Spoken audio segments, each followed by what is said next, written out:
क्या the Kerala story 2 सिर्फ एक फिल्म है या नफरत फैलाने का नया हथियार?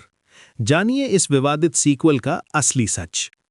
ट्रेलर में बीफ खिलाने वाला वो सीन, क्या ये वाकई समाज की कड़वी सच्चाई है या सिर्फ दर्शकों को भड़काने की साजिश?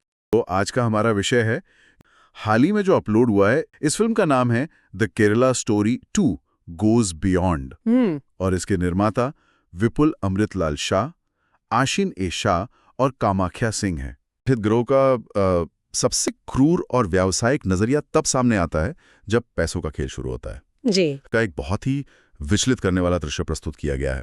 संवाद है, हमें 3 लड़कियां और लानी हैं। ये वाक्य इस तरह से बोला जाता है जैसे किसी निर्जीव वस्तु या सामान की बात हो रही हो। बिल्कुल। और इसके बाद जो संवाद आता है वो जाति और इंसान की कीमत को एक साथ जोड़ देता है। अब की बार ऊंची जात की लड़के लाएं और बामन की लड़की के 12 लाख मिलत है। ये संवाद कहानी को एक वैचारिक थ्रिलर से निकालकर सीधे मानव तस्करी के कठोर यथार्थ में खड़ा कर देता है।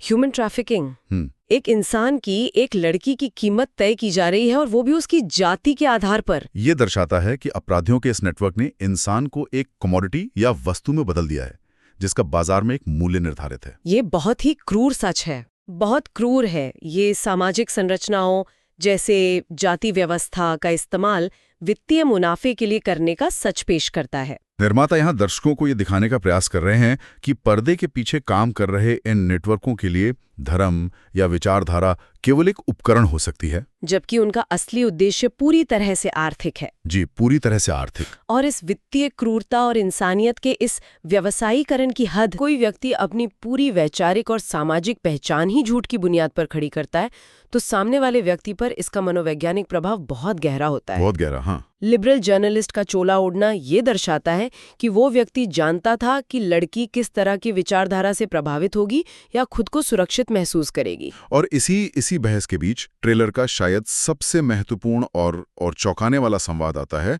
जब वो व्यक्ति जवाब देता है, जी, हम कभी नास्तिक नहीं होते, सिर्फ तुम काफिर लोग नास्तिक होते हैं। ये संवाद कहानी की धुरी को पूरी तरह से घुमा देता है। मतलब यहाँ काफिर शब्द का प्रयोग उस गहरे अलगाव और उस नफरत को दर्शाता है जो उस मुखौटे के पीछे छिपी हुई थी। बिल्कुल। ये संवाद इस बात को स्थापित करता है कि नास्तिकता या लिबरलिज्म सिर्फ एक शिकार को फंसाने के लिए बिछाया गया जाल था और इसके पीछे एक बहुत ही कट्टर और अपरिवर्तनीय विचारधारा मौजूद थी। इस विशिष्ट संवाद का विश्लेषण करना बहुत जरूरी है। ये संवाद सत्ता के समीकरण में, पावर डायनामिक्स में अचानक हुए बदलाव को दर्शाता है। हाँ, जो पलड़ा पहले बराबर लग रहा था वो अब एक तरफ झुक गया है। सही कहा। जो व्यक्ति कुछ समय पहले तक एक समान स्तर पर आधुनिक विचारों की बात कर रहा था, वो अचानक से एक श्रेष्ठता और अलगाववाद के नजरिए से बात करने लगता है। ये कहानी में उस क्षण को चिन्हित करता है जहां भ्रम पूरी तरह से टूट जाता है और यथार्थ अपने सबसे कठोर रूप में सामने आता है। इसके तुरंत बाद ये वैचारिक टकराव केवल संवादों तक सीमित नहीं रहता। हाँ, वो रोजमर्रा के जीवन में आ जाता है। जी, वो रोजमर्रा के जीवन और सांस्कृतिक नियमों को थोपने की प्रक्रिया में बदल जाता है। और ये बदलाव बहुत ही आक्रामक तरीके से दिखाया गया है। एक संवाद आता है, हमारे यहाँ ये सब नाच गाना न हराम है। जो लड़की अपनी मर्जी से जीवन जी रही थी, उसकी व्यक्तिगत स्वतंत्रता को धीरे धीरे खत्म किया जाने लगता है। और इस सांस्कृतिक थोपने के खिलाफ उस लड़की की हताशा और उसका संकल्प एक अन्य संवाद में बहुत ही शक्तिशाली तरीके से उभर कर आता है। वो बीफ वाला संवाद? हाँ, वो कहती है, भूख ही मर जाऊंगे लेकिन बीफ नहीं खाऊंगी। ये संवाद केवल भोजन की पसंद के बारे में नहीं है। नहीं, बिल्कुल नहीं। ये उसकी बची खुची सांस्कृतिक पहचान और स्वाभिमान को बचाने की एक अंतिम हताश कोशिश का प्रतीक है।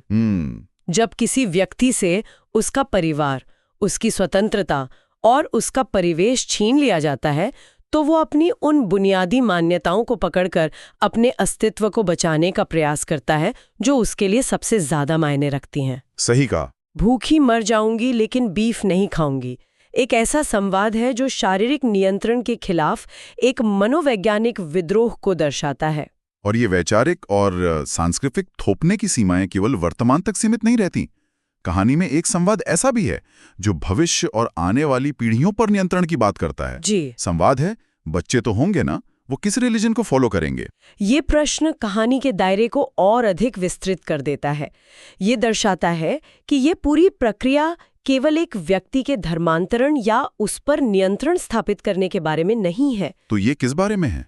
ये पीढ़ियों के वैचारिक परिदृश्य को बदलने की एक योजना है। बहुत गहरी बात है ये। ये एक ऐसी मानसिकता को उजागर करता है जहां दूसरे व्यक्ति के अस्तित्व के साथ साथ उसके भविष्य की संभावनाओं पर भी पूरी तरह से कब्जा करने की कोशिश की जा रही है। ये वैचारिक विस्तार की एक बहुत ही सूक्ष्म लेकिन गहरी रणनीति है जिसे ट्रेलर में शामिल किया गया है। अब यहाँ से कहानी एक ऐसे बिंदु पर पहुंचती है जो इस पूरे विश्लेषण के नजरिए को ही बदल देता है। जी। अब तक हम कट्टरपंथी दावों, कानूनी पेचीदगियों, धोखे से रचे गए रिश्तों और सांस्कृतिक पहचान के मिटने की बात कर रहे थे, लेकिन ट्रेलर के अंतिम हिस्से में ये पूरी कहानी एक नया मोड़ लेती है। बिल्कुल। ये वैचारिक और धार्मिक आवरण से बाहर निकलकर एक सुनियोजित और वित्तीय अपराध के ढांचे में प्रवेश कर जाती है। और मुझे लगता है कि इस हिस्से का विश्लेषण करना शायद सबसे ज्यादा चुनौतीपूर्ण है, क्योंकि ये कहानी के मूल आधार को ही चुनौती देता है। हाँ, ट्रेलर में एक संवाद आता है, हमारा काम है हिंदू लड़कियों को अपना बनाना। यहाँ काम शब्द का प्रयोग बहुत कुछ कह जाता है। काम यानी प्रोफेशन। एग्जैक्टली। ये स्थापित करता है कि ये सब कुछ यादृच्छिक नहीं है, रैंडम नहीं है। ये किसी एक व्यक्ति का दूसरे व्यक्ति के प्रति व्यक्तिगत अपराध नहीं है, बल्कि ये एक बाकायदा ऑपरेशन है, एक पेशा है जिसे एक संगठित गिरोह द्वारा चलाया जा रहा है। और इस संगठित गिरोह का सबसे क्रूर और व्यावसायिक नजरिया तब सामने आता है, इस तरह से बोला जाता है जैसे किसी निर्जीव वस्तु या सामान की बात हो रही हो। बिल्कुल। और इसके बाद जो संवाद आता है वो जाति और इंसान की कीमत को एक साथ जोड़ देता है। अब की बार ऊंची जात की लड़के लाएं और बामन की लड़की के 12 लाख मिलत है। ये संवाद कहानी को एक वैचारिक थ्रिलर से निकालकर सीधे मानव तस्करी के कठोर यथार्थ में खड़ा कर देता है।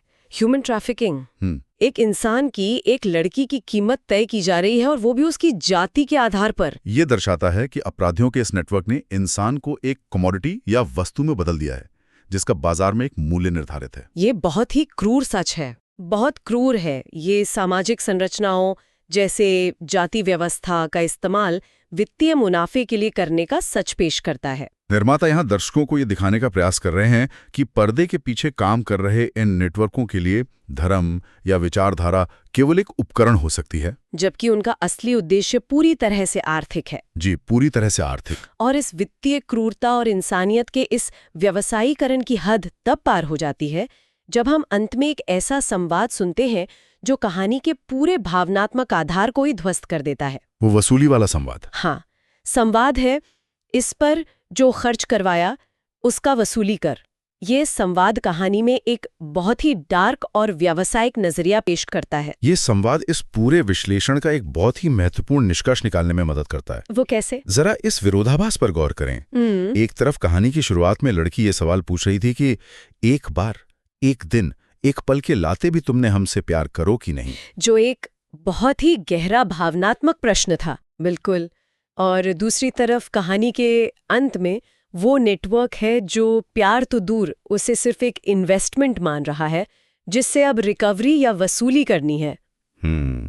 इंसानियत तो बची नहीं है। वही बात है, जब भावनाएं और इंसानियत पूरी तरह से किनारे कर दी जाती हैं तो पीछे सिर्फ एक ठंडा, क्रूर और गणनात्मक व्यापार बचता है। ये संवाद दर्शकों के मन में ये स्पष्ट करने का प्रयास है कि जो कुछ भी धर्म या प्रेम के नाम पर शुरू हुआ था वो अंततः एक घिनौने व्यापार में तब्दील हो जाता है। ये एक बहुत ही व्यापक परिप्रेक्ष्य है। तो अगर हम स्रोत सामग्री के इस पूरे गहन विश्लेषण को एक जगह समेटें तो ये स्पष्ट होता है कि the Kerala story 2 goes beyond के इस ट्रेलर का ट्रांसक्रिप्ट एक बहुत ही बहुस्तरीय कहानी प्रस्तुत करता है। जी, ये केवल एक साधारण घटना का विवरण नहीं है।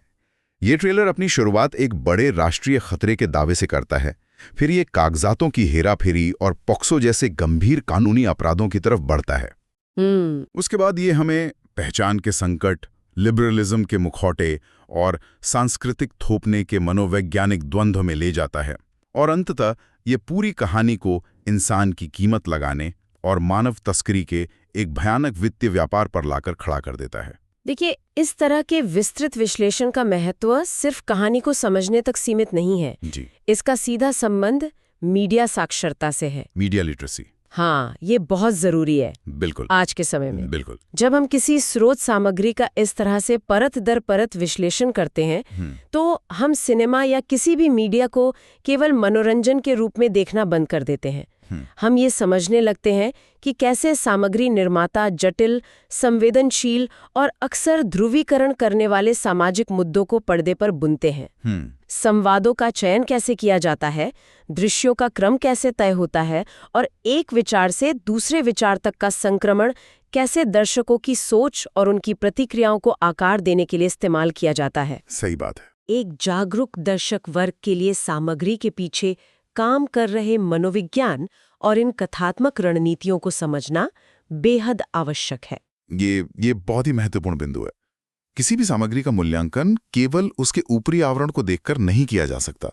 उसके निर्माण की प्रक्रिया और उसके पीछे के उद्देश्यों का विश्लेषण करना भी उतना ही जरूरी है। जी। इसी के साथ हम आज की इस चर्चा के अंतिम पड़ाव पर पहुंच गए हैं। इस गहन चर्चा को समाप्त करने से पहले यहाँ एक बड़ा सवाल खड़ा होता है जिस पर विचार किया जाना चाहिए।